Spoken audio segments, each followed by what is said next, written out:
దర్శకుడు రామ్ గోపాల్ వర్మ తను పూర్తి చిక్కుల్లో కూరుకుపోయినట్లే, కష్టాల కడలిలో ప్రస్తుతం ఈదుతూ ఉన్నట్లే ఆయన పరిస్థితి. ఎందుకంటే వరుస పెట్టి కేసులు ఫైల్ చేస్తున్నారు ఆయన మీద ఒకటి. మొదట ఒంగోలు మద్దిపాడు పోలీస్ స్టేషన్లో తెలుగుదేశం పార్టీ నేతలు కేసులు పెట్టారు. విచారణకు రమ్మన్నారు. ఆయనకు మొదట నోటీసులు ఇచ్చారు. ఆయన హైకోర్టుకి వెళ్ళారు. కేసు కొట్టేమని కుదరదన్నారు. విచారణకు టైం కావాలన్నారు. కుదరదు, మీరు అక్కడే పోయి మాట్లాడుకోండి అన్నారు. తర్వాత ముందస్తు బెయిల్ కావాలి అని చెప్పి హైకోర్టులో పిటిషన్ వేశారు.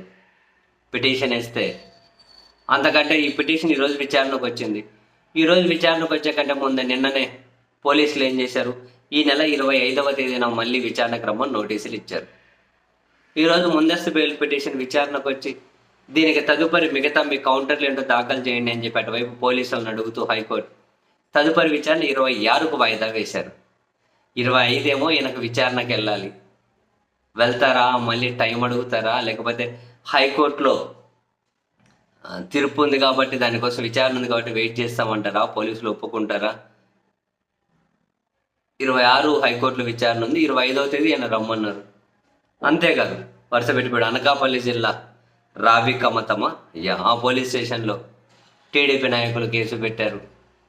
ముఖ్యమంత్రి గారిని, చంద్రబాబు నాయుడు గారిని, ఉప ముఖ్యమంత్రి గారిని, మంత్రి నారా లోకేష్ గారిని అండ్ హోంశాఖ మంత్రి వంగలపూడి అనిత మేడం గారిని, వీళ్ళని కించపరుచుకుంటూ అంటే పోస్టులు పెట్టారు అని అక్కడ ఫిర్యాదు చేస్తే వాళ్ళు కేసు ఫైల్ చేశారు.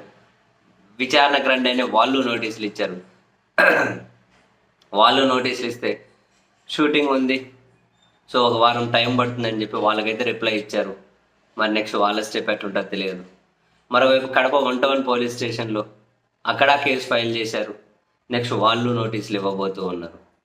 అండ్ వేరే వేరే చోట్ల కొందరు మహిళలు ఫిర్యాదు చేస్తూ ఉన్నారు, ఇంతకుముందు మహిళలను కించపరుచుకుంటూ పోస్టులు పెట్టారు అని. 1 by 1 మొత్తం మీద అన్నీ అయితే రామ్ గోపాల్ వర్మను చుట్టుముట్టాయి. మరి వీటన్నిటికీ హైకోర్టు నుంచి ఏమైనా ఆయనకు ఉపశమనం దక్కుతుందా, లేకపోతే ఇంకా వీటన్నిటిని ఈదుకుంటూ వెళ్లాల్సిందేనా? మరో 5-6 రోజుల్లో, మోస్ట్ ప్రాబ్లీ 4-5 రోజుల్లో ఈ ఓవరాల్ ఎపిసోడ్ మీద, రామ్ గోపాల్ వర్మ మీద వరుస పెట్టి నమోదవుతున్న కేసులు ఈ అన్నిటి మీద ఒక క్లారిటీ వస్తుందేమో చూడాలి.